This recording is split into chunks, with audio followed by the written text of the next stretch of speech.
Hello, everybody, and welcome back. I hope you had a great summer and are excited for this new school year. I got a ton of updates for you, so I'm going to dive right in. If I haven't met you before, I'm Brian. I'm the Assistant Director of Technology here at Haverhill.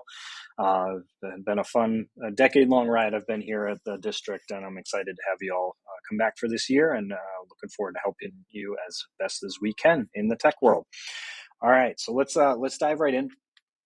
This time of year, we have a lot of syncing services happening. If you're not familiar with ClassLink, one of the benefits that it has for us is that when we enter that system, we sign in with our account and it knows who we are and can sign us into a lot of curriculum apps. But it also behind the scenes runs what we call rostering. And the rostering is an automatic sync of the schedule from SchoolBrains. A lot of our curriculum apps rely on this schedule in SchoolBrains for the providing access to both you as teachers and students access to the various curriculum resources. Because there's a lot of syncing and changes that happen this time of year, we just like to remind everybody that it can take between 24 and 48 hours for the systems to realize any changes made to scheduling. So as somebody is added to a class or added to the school, it can take up to 2 days sometimes for you to be able to see them in all of the different applications. So please be patient and just bear with us as that comes in. If you ever have any questions on that, you certainly can put in a ticket about it. But just know that especially this time of year, these vendors can take a couple days sometimes to process everything. So just keep that in mind. With Google Classroom, those are syncing live right now. So that is available to you, that if you have scheduled classes in SchoolBrains, that you can accept those classes and they will receive automatic updates. In our knowledge base, we have a article that talks about Little Sis. So if you ever hear us talking about that, that is the tool we use that does this automatic syncing. And so all you really need to do as a teacher is look for an email from Little Sis. There's Little Sis Premium is the name of the email that comes out. It gives you a little link in there on where to go to accept or decline those classes. If you accept them, they'll automatically populate your Google Classroom for yourself and your students, and then you will automatically receive roster updates as any potential changes with that happen. So take a moment, look for that email. If you're a classroom teacher, go ahead and accept or decline the classes that you want, or you can link them to existing classes if you need to, and then you're all set to go from there. The same is true for Remind. Remind is live and syncing with all of your class schedules and rosters as well.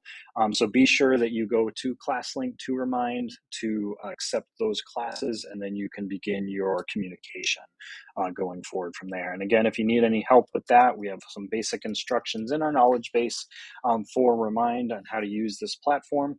Couple tips on getting started and some links to their documentation, which is excellent on getting up and running with that as well. It's a great tool for sure. A couple other tasks, if I can be so bold to ask you guys to do something, just to keep in mind as you get ready for the school year. We got a couple cleanup things that we would want everybody to know about. The first one, we did mention at the end of last year, but if in case you headed out for the summer and didn't get to this point, be sure to head to your Google Classroom, and beyond accepting the things from Little Sis that we talked about already here, any existing classes that you have that you don't need anymore, it's a great opportunity to come to those triple dots and archive them, get them out of this view to kind of get them in the background so you can work on all your fresh stuff to start the school year. And remember that archiving doesn't mean they're gone. It just means they're out of your main view. So if you ever needed to go back, you can go into the triple lines to your archived classes and pull up any materials or things that you might have used in the past there. So that'd be cleanup thing number one, is archive your Google classes. The other things that we'd ask you to clean up are related to your Chrome and your browsing session. We know that we have behavioral Google accounts that we use throughout many different things with our email and our syncing and our documents and Drive and all these things. And Chrome as a browser is the best way to use all of these digital resources, and that is the browser we recommend. So as you use it and as you travel across the internet and all the different ways that we do, things pile up over time. And there's two things in particular I'm going to ask you to clean up.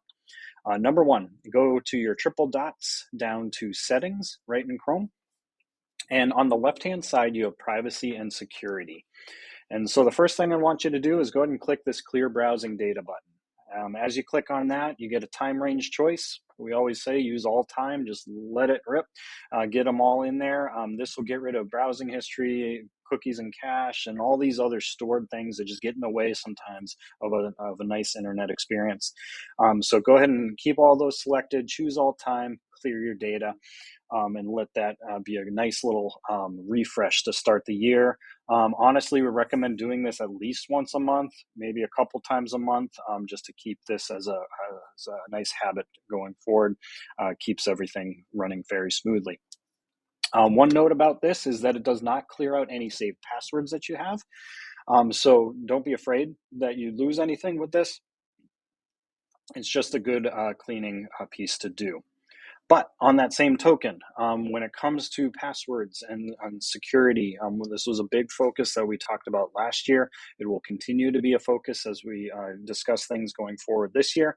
But this is task number 3 that I have for you, is in this same privacy and security section here. You'll notice that Chrome gives us a safety check built right in here, where we can click this check now button. And what it'll do is it'll give you recommendations based on any passwords that you have saved or any other potential extensions or things that might not be of the utmost security within your Google platform.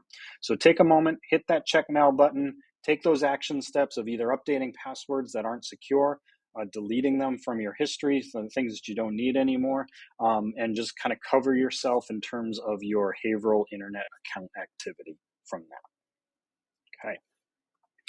A couple other notes for us here, and this is related to our interactive whiteboards that are across the district. We're blessed as a district to have access to these as a standard classroom set. They're a great piece of technology. Those rolling screens, they have the computer built into them. One of the updates we did this summer as a technology group is that we upgraded all of the internal pieces of those so that the built-in computer on all of these interactive whiteboards is a Google machine now. So every one of those machines that you have is a Google, what they call a Chromebox. And so what this allows you to do is that when you use it in computer mode, it will just give you a Google login right at the front of the screen. You sign in and you have all the same experience you have in a Chrome browser. As you might expect, we have a knowledge base article about this. I have a video that we did a couple of years ago that it does still hold up, believe it or not. We got timestamped for all the different ways you can use it, some screens in terms of how to write on it, and some suggestions for how to use it with the Chrome side of things as well. And then just real quick, one of the tips that we give everybody, especially in this Chrome world here, is what to do with a digital whiteboard. Because sometimes it's nice to not only be able to write on the screen and have a digital whiteboarding piece, but you want to save that for later, right? And so a couple ways to do that. We go to our Google Drive area here and our apps grid up in the corner. Google gives us a built-in whiteboard tool here called Jamboard. And I want to mention this as option number 1. If you're working with a digital whiteboard in the Chrome side of things, where you can go to Jamboard, and what's nice about this is it's integrated with Google Drive. So all you need to do when you're in here is to create a jam, as they call it, with this plus button down at the bottom. And then as you do that, it just gets you a new Google Doc, just like you would in any other Google place. You can give it a name. We have some editing tools that are built in right here, and we just simply can pick what you want to do, and then you can start drawing and annotating right on here. And obviously, if you're on an interactive whiteboard, you can draw better than I can with just my mouse, but it's a great little feature that we have here. And this is collaborative, so you can share this with other people as well. The other option that Chrome has built in for whiteboarding is it's kind of a hidden website that they don't advertise too much, but I'll put a link to it in the description below. It's called the Canvas app. And what I like about this as another option is it's very straightforward, but it goes a little bit more full screen than the Jamboard does. So if you feel like you need a little bit more real estate with not as many bells and whistles, this is the one to go with here, where you have some drawing tools to work with, some options of just simple annotation, and even the ability to save it as an image if you need to. So I'll just throw that out there as another little tip, another little idea that you can use on the digital whiteboards, where you can take advantage of the digital tools and save them for later, which is always one of the benefits for sure. All right, two other quick updates, and then I will call it a day for our first newsletter of the year. We have in our SchoolBrains now a option for, in our gradebooks, an option for syncing with Google Classroom. So if you're a classroom teacher and you have a class, you'll probably notice that when you go to set up your assignments, just from the gear icon, you'll see an option for Google Classroom. It's a tab that's in your settings here. And I won't walk through all the steps here because it can take a little bit just because of how Google interacts with our environment here. But if you connect to Google Classroom and sign in with your Hayrole account, it's simply going to provide an avenue for you to link a Google Classroom and its assignments with what you have in your SchoolBrains gradebook, which, as we know, SchoolBrains is the source of truth for grading and report cards. So you want the accuracy to live here for sure. But this feature allows you to pull in assignments and pull in scores that you may have put in Google Classroom and have a little bit more of an automated flow between the two. You don't have to use this, of course. It's just a technology feature if you kind of live in both worlds there. But this does give you an option to play. So feel free to explore that and see if that can help you out this school year. And then the last thing I want to share, and this is something we talk about all the time, is our ticket system and our knowledge base. If you're new to the district, this is our main point of contact with you.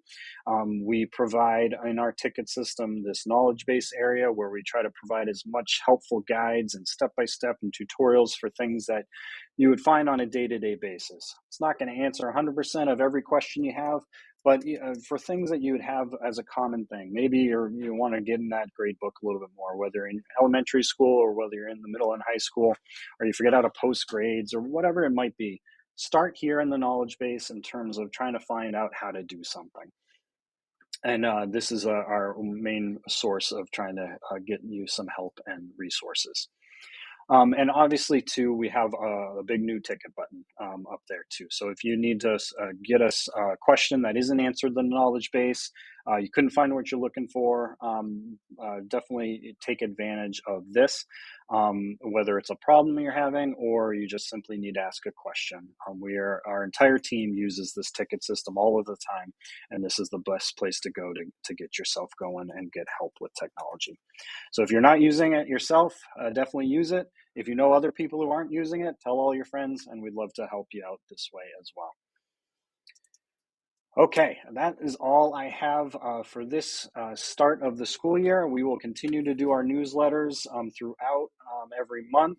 If you ever miss anything that we have, definitely come to the iSchool website, because on the iSchool website, we have the entire history of our newsletter archive if you want to go back in history and check out all that. Plus, you have the ability to make an appointment with us, myself or with Corey or somebody else in our team. We do in-person or remote sessions. Just book a time that fits your schedule, and we'll be more than happy to sit with you and work out some other stuff as well. So enjoy the process, enjoy the start of the school year, and we'll see you soon.